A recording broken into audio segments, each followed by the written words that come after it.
risque d'être démenti, que Cheikh Seydi Mouhamed El-Moustapha Sy est l'un des plus grands intellectuels de son époque, comme aimait à le dire Mame Cheikh Ahmed Tidiane Sy Maktoum. Oui, exercice de l'esprit, parce que c'est un homme d'une très vaste culture. Culture islamique, culture politique, culture économique, culture générale tout court. Quelqu'un qui a eu à développer plus de 850 conférences, comme l'auteur l'a mentionné dans l'ouvrage, de conférences et de causeries publiques sur des thèmes aussi divers que variés. En plus de ces plusieurs publications, alors nous pouvons dire que le responsable moral est un vrai laboratoire d'idées, de concepts et de pensées éclairantes. Un jour, commentant le verset du Coran, Sanurihim ayatina fil afaqi wa fi anfusihim hatta yatabayyana lahum annahu al-haqq, il nous dit que les gens dotés d'une intelligence supérieure peuvent dénicher dans le texte sacré des pistes de réflexion, des pistes de recherche, mais aussi des pistes de solutions pour résoudre toutes les problématiques et toutes les questions qui se présentent à l'humanité. Ce n'est pas étonnant que vous ayez mentionné dans l'ouvrage qu'un tel esprit, qu'un tel cerveau aussi très puissant a été l'initiateur et le concepteur des universités du Ramadan.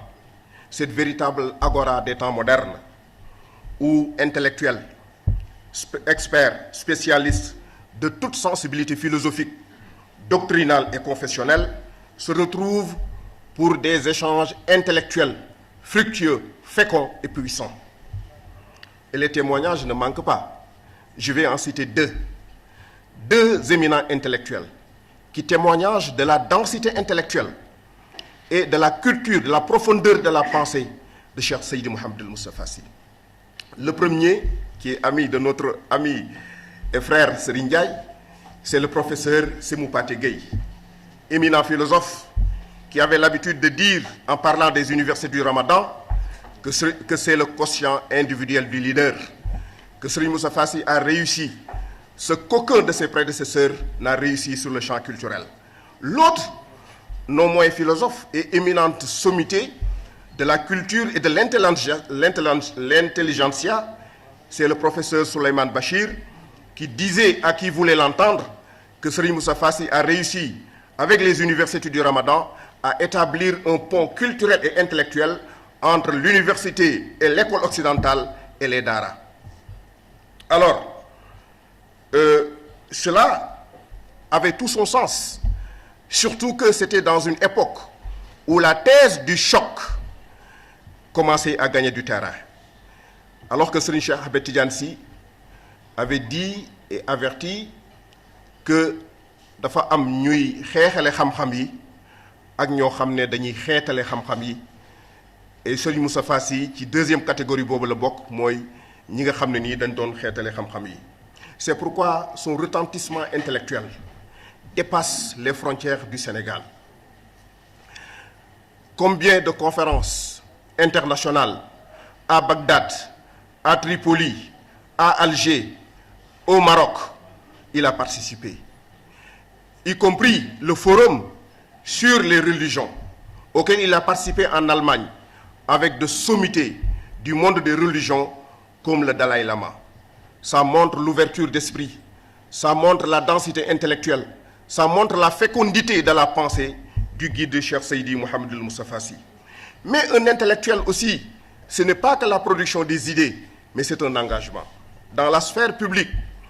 Et sur ce plan, nous pouvons dire, sans risque d'être démenti, que son engagement dans la sphère publique ne souffre d'aucune contestation. Jean-Paul Sartre disait, l'écrivain engagé sait que la parole est action. Il sait que les mots sont des pistolets chargés. S'il parle, il tire. Alors, mais le Coran, beaucoup plus fécond et beaucoup plus convaincant, appelle ce genre d'intellectuel ahl zikr, fas'alu ahla dhikri in kuntum la ta'lamun. c'est-à-dire ceux qui ont la capacité, ceux qui sont dotés de cette capacité de rappeler à l'ordre de la société, chaque fois que celle-ci est en déphasage avec la réalité, ou chaque fois que celle-ci se dirige vers les abîmes de la déperdition. Sa parole, je veux dire les paroles de Serigne Moustapha Sy, ses idées et ses pensées impactent positivement la société. Il joue pleinement sa partition dans le processus de la transformation sociale et politique de notre pays. Là, le témoignage vient d'un ancien chef de l'État, Abdou Diouf. C'est lui qui parle. Votre mouvement a largement contribué à réarmer la jeunesse, notamment par l'organisation de conférences religieuses qui ont connu de retentissants succès et qui ont toujours visé à élever le degré de conscience de vos auditeurs afin de mieux les rendre responsables. C'est un extrait du discours d'Abdou Diouf lors du symposium ou le congrès, le colloque de la jeunesse musulmane d'un siècle à un autre, organisé en 1989 sous l'égide du responsable moral. Alors, pour synthétiser cette dimension intellectuelle, donc nous pouvons dire que c'est un producteur d'idées, c'est un éveilleur de conscience, mais c'est quelqu'un qui impacte positivement la société à travers ses idées. C'est ça ce que notre frère, M. Babacar Gaye, a essayé de nous démontrer tout au long de ce livre-là sur la dimension intellectuelle de Serigne Moustapha Sy. Dimension religieuse, vous avez dit. Serigne Moustapha Sy est un formateur, un éducateur. D'abord, il est formateur religieux. Parce que quand on parle de sa dimension religieuse, c'est d'abord un formateur religieux. Mais aussi, c'est un éducateur spirituel. Et aussi, c'est un guide moral.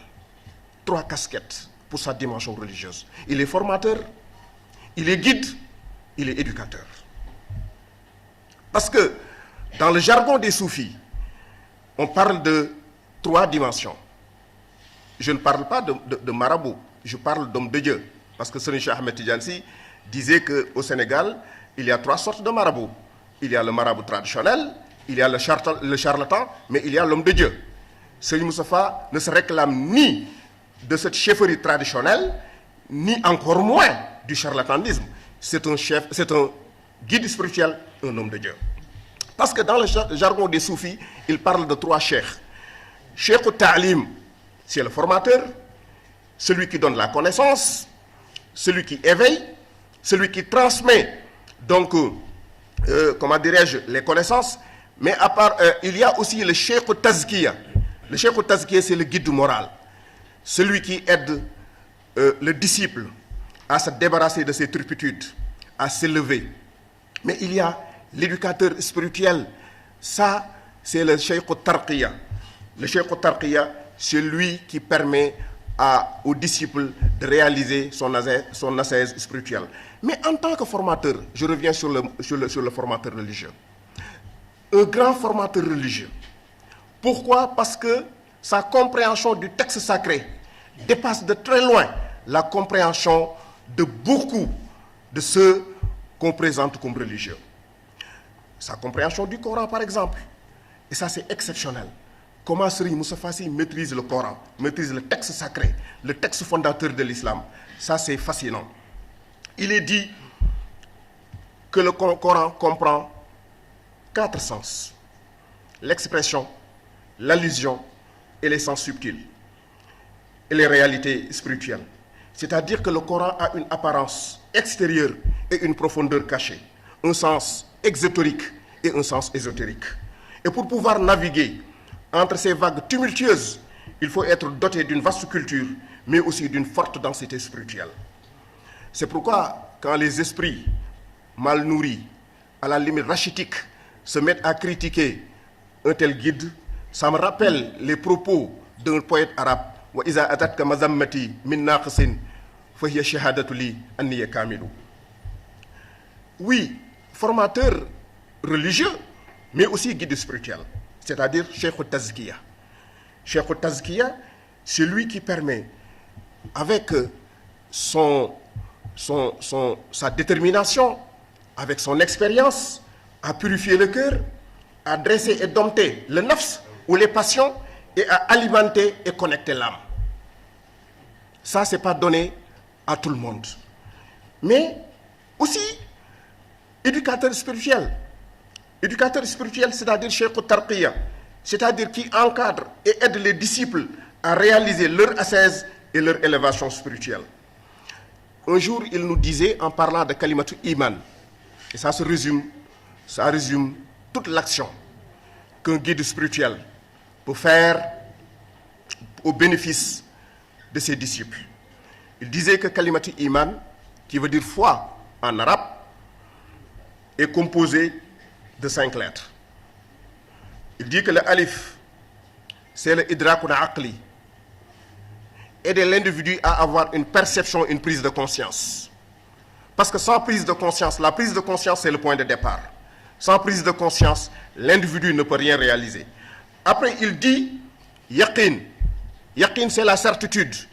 Parce que le point de départ, ça peut être une prise de conscience. Cette prise de conscience peut venir à partir d'interrogations, à partir de questionnements. Mais ces questionnements et ces interrogations doivent amener l'individu à la certitude. C'est al-yaqin.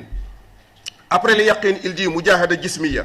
Mujahada jismiya, il dit c'est les efforts physiques, les actes de dévotion qui permettent à l'âme de se nourrir et de se développer. Après effort physique, il dit isra'un ruhi, c'est-à-dire c'est l'ascèse spirituelle. C'est le déclenchement, c'est le fruit de ces efforts que nous sommes en train de faire, et c'est ça qui déclenche notre ascèse spirituelle pour aboutir à la dernière station qui est Nourna ala Nour, c'est l'illumination. Et donc, mesdames et messieurs, on n'a pas beaucoup de temps pour développer un thème aussi vaste que la dimension intellectuelle et spirituelle de Cheikh Seyd Mohamed El Moustapha Sy.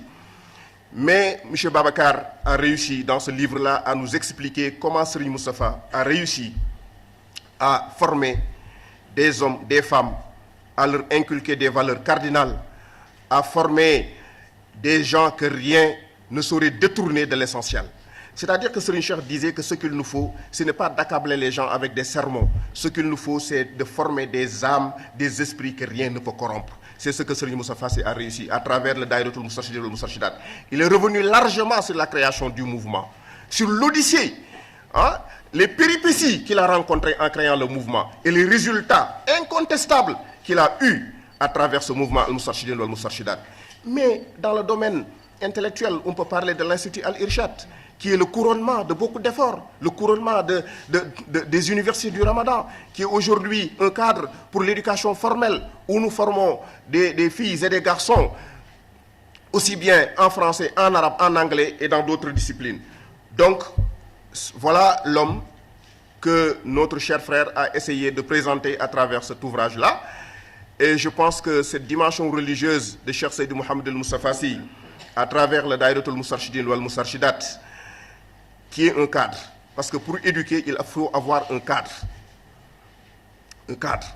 Mais aujourd'hui, ce que nous devons tirer comme conclusion, avant de passer la parole, je sais que le temps qui m'a été accordé a été épuisé depuis.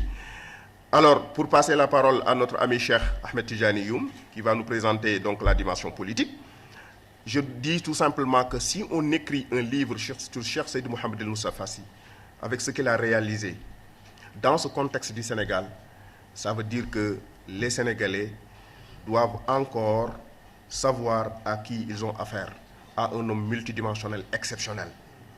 Serigne Cheikh nee na ku yar sa junniy morom du sa morom. Serigne bi li mu liggéey ci ruux Serigne Cheikh moo ko seedeel nee na ko ndax li nga xam nga li nga liggéey ci ruux man xam naa ko fii ma toog. Serigne bi li mu jàngal ci wàllu xam-xam dama ne déggam ci alquran fu mu jëlee kàddoom di wax doomu soxna yépp jàng doomu soxna yépp déggaat benn dégg firi ci alquran boo xam ne ni mësuñu koo dégg. Serigne bi moo formé ay ndaw yu góor ak yu jigéen yoo xam ne ngëm gi ñu am sellete gi ñu am dëggu gi ñu am ci seen wàllu yàlla néew na nga gis ko ci jamono. xam nga imam Junaydi dañ ko laaj ne ko c'est quoi le terminus maanaam man nihaaya mu ne an nihaayatu hiya al awdatu ila al bidaaya mu ne ki àgg ci sommet ba nee na bu dellusiwaatee ànd ak yow daf laa bëgg a xettali moo tax waaye bu toogoon fa mu toog doo jot ci moom doo ko gis. Serigne Moustapha loolu la def ak ñun dafa dem ba àgg ba sës mu wàññeeku daan ne naa leen accompagner parce que ki xam yoon wi moo la mën a ommat ki xam yoon wi moo xam raccourci yi moo xam pakk yi moo xam fi nga xam ne nii ay danger ma nga fa loolu la nekk di ko def ci Sénégal je pense que un tel homme nag mérite na les éloges de la République mérite na ñëpp taxaw xam ne kii c'est un patrimoine national Sénégal gépp ñoo ko bokk ëpp na ci tariqa ëpp na ci daayira ëpp na ci kër nit la koo xam ne nii pour Sénégal la te njariñu Sénégal la kon nag yaakaar naa ne tey jii livre bi nga bind gindi nañu bari ci kan mooy Serigne Moustapha may wax nag ne ndaw ñi war nañoo jàng téere bi pour xam aussi parcours Serigne Moustapha Serigne Moustapha du lim sant si di doomu Serigne Cheikh di sëtu Serigne Babacar moo ko may li mu am déedéet du loolu de Serigne Moustapha fi ñëpp sonnee fi mag ñi sonnee fi mag ñi teg seen bët bu ma naan mag ñi nag mooy ñoom Serigne Babacar Seydil Hadji Malick ak ñooñu fi ñu teg seen bët foofu la teg bëtam liñ doon sonne ci seen jamono pour def ko ci seen jamono loolu la sonne def ko ci jamonoom donc merci encore une fois Serigne Babacar pour cet ouvrage le temps est très court je vais m'en arrêter là wassalaamu aleykum wa rahmatullahi taala wa barakatuh